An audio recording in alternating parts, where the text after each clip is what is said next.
Welcome to the Tactical Dent Tech Podcast. You are now part of a small underground movement of dent technicians from all over the world. We are on a mission to change our industry with innovation, intelligence, and skill. But because we don't rely on an insurance company to steer customers our way, we need to do things different. We need to do things smarter. We do that through a network of technicians that we call the Tactical Tech Movement. Now let's get this revolution started. Hey, what's up, everybody? John Hiley here with the Tactical Dent Tech Podcast, chilling with the host, Angela Hiley. Ooh. I called you the host. Oh, that's right, you did. You're the hostess with the mostest. Oh, I am, huh? Right. So what's up? Nothing. You gonna tell us what's going on today? Nothing. I'm just gonna keep putting you on the spot during the whole podcast. No, don't be doing that. I mowed the grass yesterday for the first time this year. It's about time she got out there and did that. Yeah, put that good old stuff on the lawn so it kills all the weeds. Yeah, we gotta be ahead of the neighbors. We gotta have the nicest yard in the neighborhood. Yes, we have to have the bestest lawn out there. Sometimes I walk out in my neighborhood. We live in a little cul-de-sac, and I just scream, "I'm the king!" And I hope them motherfuckers hear me. No, they're always hiding from us. Yeah, they used to say hi to us. Mm-hmm. And now it's like one of them things where you can tell they act busy when we come down the road. Absolutely. I don't think people are neighborly like they used to be, though, because I think all the neighbors around here act the same way towards each other in general. Kind of. Yeah. And most generally, yeah. I'd say there's probably a couple little neighborly, I wouldn't call them like friendships going on in our neighborhood. Like a clique, maybe? But it's not like it was when I was growing up, where everybody knew everybody. And not only did everybody know each other, you knew like all the dirt on each other as well. It was almost like my neighborhood was like a high school. Yeah, I would say it's definitely true because everybody would come over to the garage and then tell your dad all this stuff, and then your dad would come in and have like all the juicy gossip. Well, not to mention, we used to have these neighbors that were directly across the street from us. Yeah. And oh my God, when they got to arguing, it was like this big old lady and her husband. And I still remember her husband was he was a big dude too. She was like a giant woman and he was like a giant dude. And all their kids were like that. They kind of reminded you of their kids reminded you of like Big Bird, like a bunch of big birds. Oh God. And I mean, if in general, like there's men and women have different looks. Yeah. And do you remember the one accountant we had that looked like a lizard? Al. Yeah. Yeah, he just looked like a lizard, kind of. Yeah. And these folks all look like a bunch of big birds. Like the Sesame Street Big Bird? Like the Sesame Street Big Bird, yeah. And so I'm just trying to give you guys a little a way to visualize what I was dealing with as a kid. And all of a sudden, you would hear them. The whole neighborhood would hear these two arguing. Yeah. And you'd hear them say, "I don't give a damn what the neighbors think." Mm-hmm. And my mom was the nosy neighbor. She would love that stuff. Yeah, she would have to turn off the lights and go to the front room where her bedroom was. Yeah. And peek out the window while she was listening. And then she got herself a pair of binoculars, remember? Oh, she did. She got herself a pair of binoculars. So it's like back then, everybody knew what was going on with everybody. Yeah, your mom loved all that juicy gossip Did I ever tell you about the two gay dudes that lived down the road?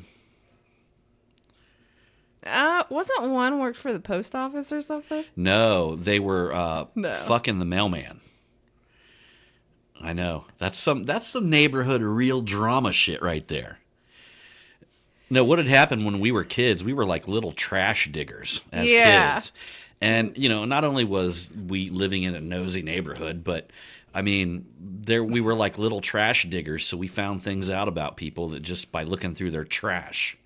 And one day we go walking through the alley, and we found a duffel bag, didn't you? We found a duffel bag full of pictures. Now, wait a minute. Was this duffel bag, like, in the trash can, or was it just kind of, like, nonchalantly out there to where... In all honesty, a lot of the neighbors thought that they meant this thing to leak. Oh. That apparently what we think went on here is that Mr. Bruce the mailman was swinging by there and banging these two gay dudes. Yeah. And they had left all these pictures with Bruce the mailman in all of these scrupulous positions out in a duffel bag behind their house. And we found it when we were like kids. When we were like, man, I was scarred, man. It was like 12 years old or something like that. The and pictures, I had was it like they took it with one of them? You know what I'm talking about? Yeah, the Polaroids. Yeah. Yeah. And so, of course, us being the kids that we were. How big was the duffel bag and how many photos were in there? I mean, this thing was packed with photos. Was it just it like was a like regular a gym bag? Okay, full that's of pretty photos. big. Yeah. So Bruce had been there quite often. How many photos were there? I mean, was it there like had to filled? been like filled with photos. I mean, the way that I remember it, of course, when you're a kid, I guess you might remember things differently, but just packed with photos. Okay, so what did you guys do when you found this? We gave them to Brad's dad, who was the king of spreading everything around. Oh my god! Yeah. So you guys picked up the duffel bag and took it with you. Yeah, so we had this guy who I was friends with when I was a kid, and his name was Brad. He was probably 3 or 4 years older than me, and he was like the cool kid in the neighborhood because all of us were around the same age, and he happened to be 3 or 4 years older. Yeah. So I'm out, thinking I'm cool, hanging out with Brad, and we run into this duffel bag, and then we give it to his dad, who proceeded to go to each house in the neighborhood. Did he take the duffel bag with him so he could show them? Oh and we ended up God. having like this huge neighborhood meeting where everybody passed the duffel bag around. Are you serious? Yep. And of course we weren't allowed to look at them anymore, but all the parents and even the old people, everybody met up. And it wasn't much longer that house was a rental that they ended up moving and leaving. What about the mailman? Was he still? He got another route. Really? Yeah, because I think Brad's dad actually approached him. Wow. Mm-hmm. Huh. I wonder what happened. They must have all got into a little spickle or something of that nature. I always remember Bruce being a nice mailman. He always gave us rubber bands. I don't even know what you're thinking or what you're going to say. Hi, I'm Bruce the mailman. Here's your rubber band. Hey, look, I might be Catholic, but I was molested Baptist. Oh my God. That's wrong. That is so wrong. So anyhow, y'all, again, welcome to the Open Up of the Tactical Dent Tech podcast. And we're going to talk a little bit today about something interesting. But before I get into it, I want to ask you guys here, and I want to tell you, like literally, if you're listening this on Thursday morning, which we're dropping it right now, we're cutting the podcast. It's 8:46 a.m. Mm-hmm. We've already been up since 4 a.m. We went to the gym. We've came back, taking a tiny little nap, and we're here doing the podcast this morning. And if you're hearing this right now, I'm literally going to go pick up the first bundle of the Gorilla Grips. Ooh. And we're going to send them off to some place that's going to do laser engraving on them. Mm-hmm. But we're going to be giving away one of these valued at $225 to somebody who leaves a review on our iTunes. Are we supposed to be doing that on Friday? We're going to be doing that Friday evening. I'm letting you know that iTunes takes a little while to populate your review. And if you are listening to this now, pull your car over, get out, get on your phone, and get out of the car. Get out of the car. Yes. Pull over, no matter where you're at. Get out of your vehicle. Hold your phone in your hand and write a review. Because this is probably your last chance to get into this month's giveaway. Yeah. To win this Gorilla Grip. We're going to be going live on Friday night. In the Tactical Dent Tech group, and if you haven't become a member of that, what the fuck are you even listening to my shit for, man? No, get in the group, okay? And we're going to be doing the giveaway, so you need to get in on it. Stop everything you're doing right now. If you're fixing a dent, don't look at Facebook or don't scroll around and check your email. Get on your phone, go to Tactical Dent Tech Podcast, write a review right now if you haven't. Yes, write one. And if you have, call your wife, call your kids, call your husband too, because everybody needs a review. Ooh, that was. Wait, don't you remember that video from That's back what I in got the day? it off of. You used to be able to do that. Antonio Johnson or something. Yeah, but you were so good Hide at your doing wife, it. hide your kids, hide your husband too, because they raping everybody up in here. Call everybody, because I don't care who it is that writes the review. And I'll be honest with you. There's like a lot of people. I was really surprised the other day. I get a guy that messaged me, and he owns a graphic design company. Listens to the podcast. Oh. And I swear to fucking God, I couldn't believe it. I don't know if it's a bullshit or not, but didn't we have somebody call from Yelp who was a Yelp salesman, but he claimed that he was listening to all of our podcast? Yeah, and he even like knows me by name. So I'm kind of like, but still ain't talking to the motherfuckers. Hell nah, man. Get another fucking job if you listen to this podcast, man. Yelp is gangster as fuck. And they delete your reviews. So there. Is it because is it the reason why is because you're not going to do what they want you to do? They're modern day extortionists. Oh, I see. So they're literally like, they come in, they're like, hey, we give us about $300 a month, and we'll make sure you have protection on your reviews. Oh, okay. We'll I see make where it's sure going. $300, $600 a month. We'll protect you. We'll protect your family. We'll make sure you prosper, you live. Oh. You pay us this, right? You pay us this. That's what they are. Mm-hmm. I mean, that's honestly, that's the way I consider the company now. They're like they're like literally the suburban gangster company of the United States. Oh, okay. Yeah. So there. But if you still get something out of our podcast, man, you can still kick it. Yeah. Hey, why don't you start selling some websites for me, man? I'm spending a lot of time talking to people about these things. So once you come on board, you're not allowed to extort people. But if you're a good salesman, let's talk. Yeah. All right. So anyhow, we got that about the way. Mm-hmm. So leave a review. Mm-hmm. So here you go, right? We're going to be jumping into this podcast. I'm going to talk about this because I recently listened to a book. Now, I don't remember what the book is right now on the top of my head. But anyhow, I was referred a book, right? And it really made a lot of sense to me as I began to listen to this book. Mm-hmm. And in the book, it talks about the contrast.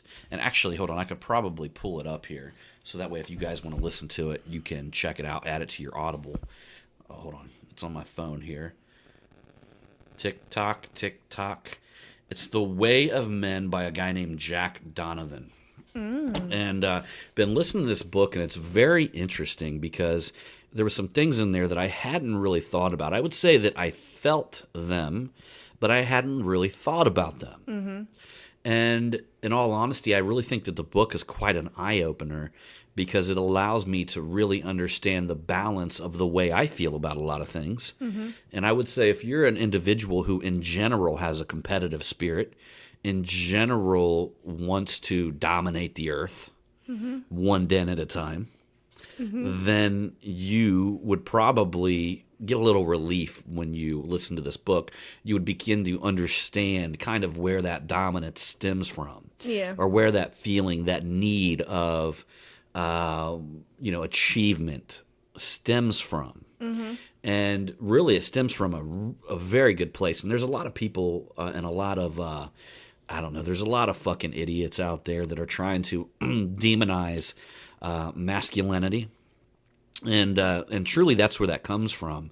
The super, super competitive spirit is a masculine tendency, whether women have it or whether men have it. And something you got to remember is when I talk about masculine versus feminine traits, that's something that men and women both have. And not to mention, you see that as well. And we were just talking about gay people at the beginning of the podcast. I mean, you guys have always heard who's the bitch and who's the butch, right? And anytime you see a gay person, there's always the one that's usually more masculine, and then there's one that's more feminine. Yeah. When you meet, for instance, there was this really feminine guy who was good at sales, and he was a salesman. He was in one of my B&I groups, And I kind of like asked a guy the other day. I was like, is he gay? Right? I just asked him, and he said, no, he's married and all that. Well, when I seen what his wife looked like, I'm like, now I understand. She was the masculine one in the relationship. It makes perfect sense. Yeah, she looked like a woman that could, put on a helmet and football gear and just tackle you in the corner, and or she could be like a drill sergeant, kind of like Lucy, your dad's wife. Yeah. And you could actually picture her wearing like a state trooper hat, one of them circular hats, and coming out in her uniform and telling you to snarling up her nose, giving you this fucking ticket, and you're gonna cram it up your ass. So that being said, one of the things that I found so interesting in the book, and the contrast that I really hadn't thought about, but I always felt in conflict with, and I'll give you some reasons, and I truly believe that most men feel, especially if you're consider yourself more of a man's man, like a manlier man, you're going to feel this conflict at some point, because we have several different pressures. We have an internal feeling of how to be good at being a man, okay? So there's this internal thing inside of us that says, man, you got to be good at being a man, okay? And then there's an external pressure that says you got to be a good man based on what society pictures and feels a good man is. Yeah. And you've got to understand, a good man in 18th century medieval Japan would be a much different than a good man in today's day and age in suburban America. Yeah. In fact, I would say probably the vision, or what people try to imply on what a good man is in our specific society is more of a slave. Is a man who works a 9 to 5, holds down a steady income, takes care of his family, mows the grass, maybe plays a little golf on Saturday morning. Mows the grass.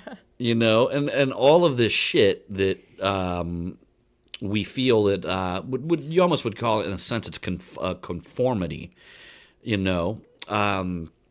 and then, but let me ask you something. Because you are considered a good man, does that make you good at being a man? Because, see, being good at being a man is totally different. Now, you could argue that maybe Al Capone was a bad man, but you couldn't argue that he wasn't good at being a man. That's true. You couldn't argue that, okay? So that it makes you ask the question, when society tells you being a good man, or they tell you this is what it looks like to be a good man, yeah, are they really just saying being a good human being in general? Because there's a lot of things considered being a good man nowadays that could be being a good human being in general. There's a lot of women that take care of their children, that have to take care of their family now. Yeah. And there's a lot of co-relationships where men and women work together to take care of each other and take care of their family, right? Yeah. So, in a sense, the perspective, society's perspective, is not really telling you to be a good man. They're telling you to be a good person. This is what a man is supposed to look like, to tame down the side of you that wants to be good at being a man. Yeah. Because, and I truly believe that most men will, they find outlets for this that could be bad. Yeah. They find, especially the ones that have no excitement at all in their life. And these outlets could be very harmful, you know, but it's because they're oppressing a side of themselves that literally needs to come out. I mean, I couldn't even imagine if I was making $100,000 a year, but I was pushing mortgages through a bank. Yeah. And I came home and lived a life of 9 to 5, came home, went to dinner, I would probably fucking go crazy. And I would almost bet you that there are a lot of men out there that are going crazy. Now, does that mean they're not being a good man? Of course they're being a good man. But are they good at being a man? And are good at, being a man, right? And I would go as far to say that literally that's the reason why most men will 100% indulge their life in sports, because they're living their dream of being good at being a man through a team. So what are some good ways then of being able to be both and being satisfied and happy with yourself? Well, I mean, I think you gotta. There's a balance that's got to be achieved there, and I think number one that you have to get out of your mind pressures and guilt that people put on you for specifically being good at being a man. Mm-hmm. Now, if I come out every day and I work so fucking hard to push my company and take my business to the next level, mm-hmm. and that offends certain people, I shouldn't give a flying fuck about that, because guess what? I'm being good at being a man. If it hurts your feelings, your feelings, you're being good at being a little bitch boy. Right? So that would be one thing, because I truly think that people live with this guilt, and I see it. I actually see it in business, mm-hmm. where people don't want to hurt or offend somebody. I see it when somebody's doing a very poor job taking care of somebody's business perspective, okay? Yeah. So they have a business relationship with somebody, and the individual's doing a very poor job on their behalf, but they feel bad to snap out of it and say, hey, you know, motherfucker, you don't get your shit together, I'm going to move the fuck on. You know what I mean? Yeah. And they feel bad about that. Mm-hmm. But guess what? All you're doing is pushing down the true emotion that's inside of you, yeah. and you're hurting the other person, because you're literally giving them false expectations of what they should deliver on their own end. Mm-hmm. So, number one, being truthful to the people around you and understanding what your goals are, knowing where you want to take shit, not letting one fucking person stand in your way. Yeah. And not feeling the least bit bad about pushing your business forward, mm-hmm. pushing your shit forward. Guess what? If everybody in your market is mad because you're advertising everywhere and because you're in everybody's face and you're taking all the customers, they're being a bunch of fucking women anyway. Hey, now that's not right to say, John. Well, the truth of the matter is, in general, if we go back to, okay, so they're being very feminine. Because like I said, women have masculine, okay, that's really what I meant to say. That's what you should have They're said. being super, super feminine, okay? Are they being maybe extremely sensitive? Extremely feminine. Okay. All right?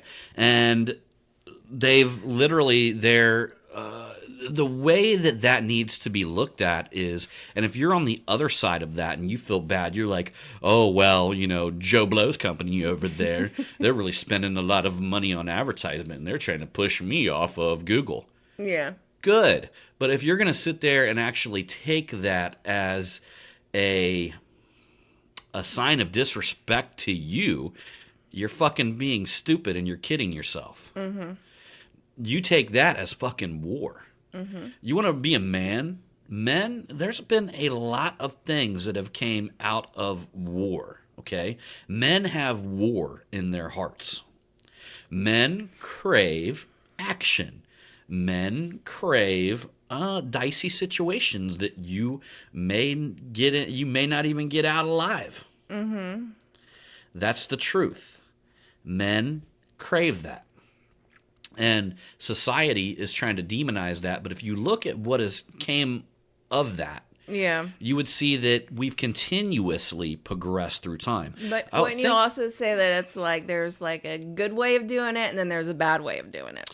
You know, it really depends on the cultural perspective, because it's not really something culturally that we could say. So as our culture, I could say that a suicide bomber is a bad way of doing it, right? Or is uncourageous, all right? Mm-hmm.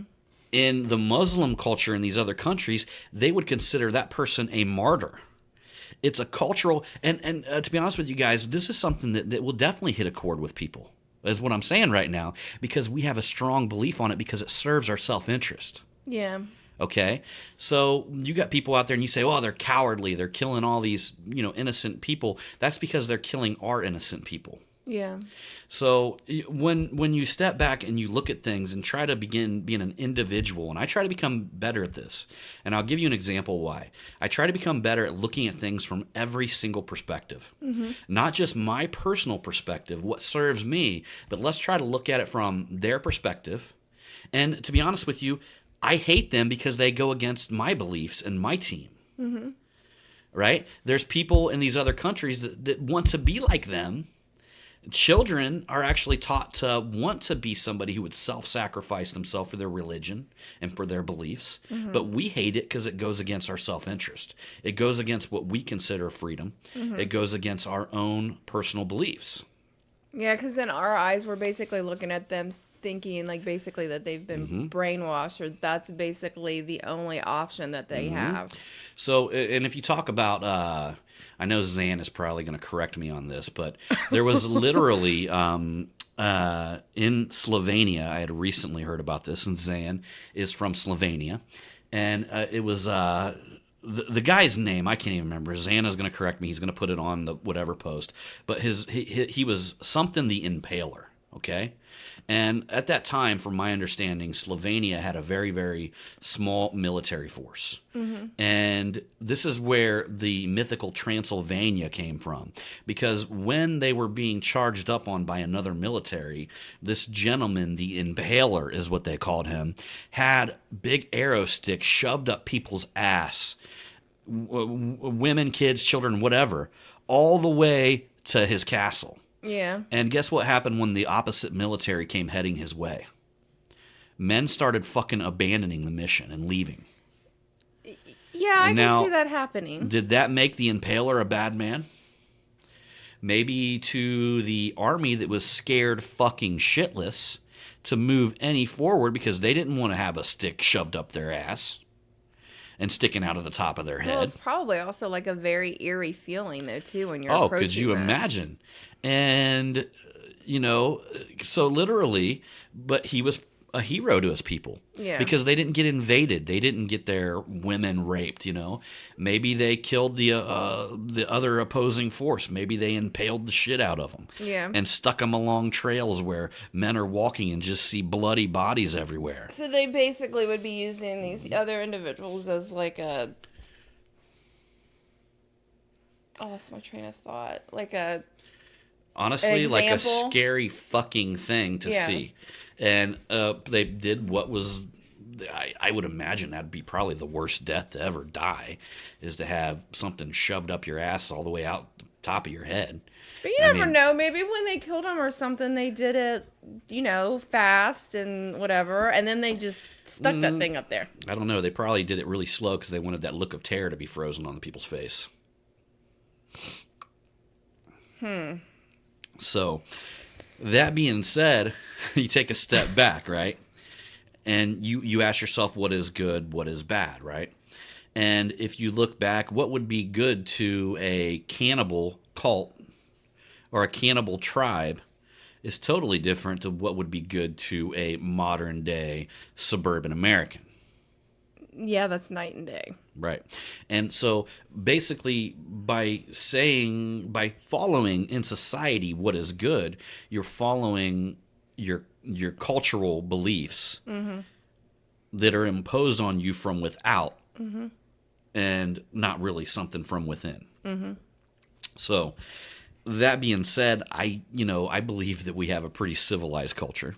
Yeah. Right?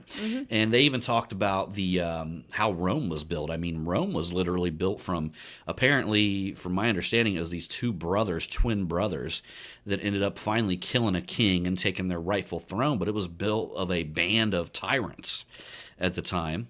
And this band of tyrants happened to be tough as fuck. They were the best fighters. They were the best tribe fighters. They couldn't get women, right? Because they sent out a messenger trying to get men to give their daughters to them. Nobody wanted to fucking give their daughters to a tribe of bandits and outcasts, right? So what did they do? they took the women. They went and killed the people and took the women. They weren't appealing or anything of that nature? You know, that I don't know. I'm just kind of telling the story. That I don't know how handsome they were back then. I mean, but like literally, they killed the people and took their women. Yeah. Now, later on, Rome became quite a safe haven for a long time for a lot of people to prosper, to work, to live. They became pretty much the pinnacle of law and order. But then it didn't Rome kind of get kind of like foofy there, you know? Yeah, eventually they say all societies crash at some point.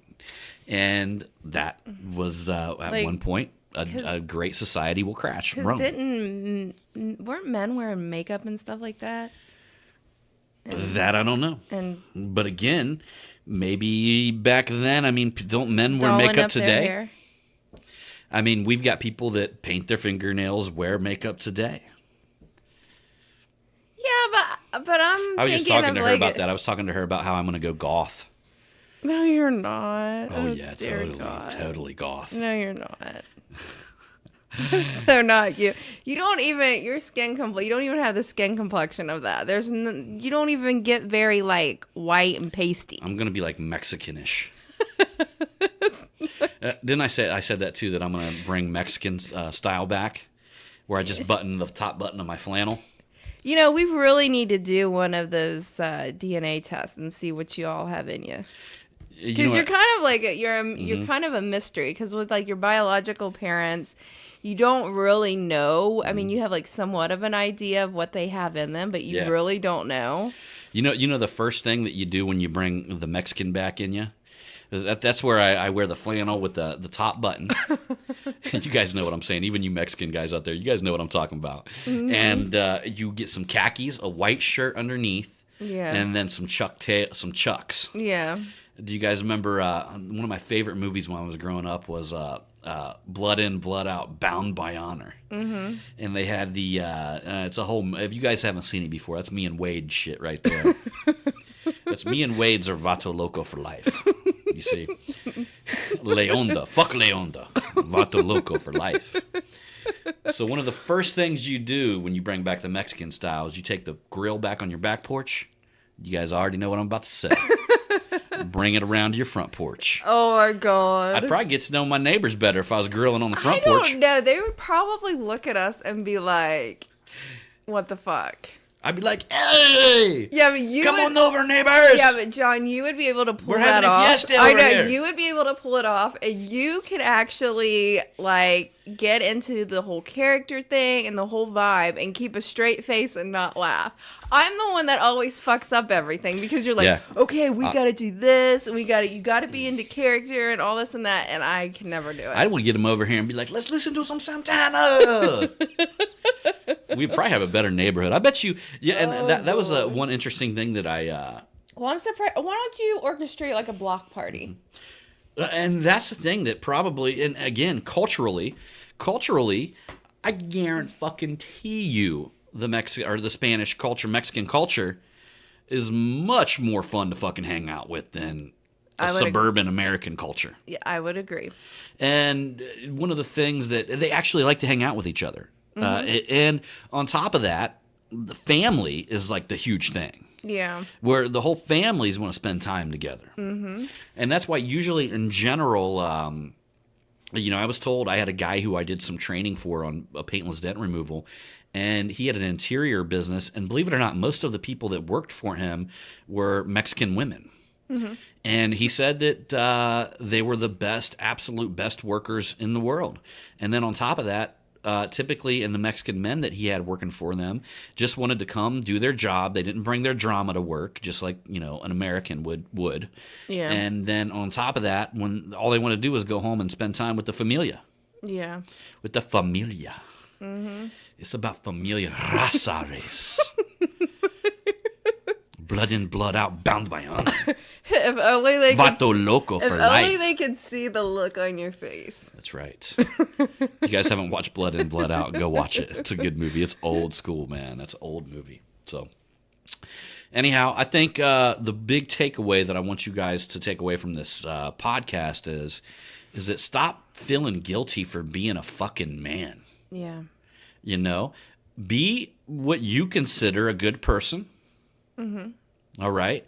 But then also allow yourself to master the art of becoming good or being good at being a man. Not just what society says what a good man is supposed to look like in the eyes of society, but become great at actually being a man. Yeah. I've always loved that about you.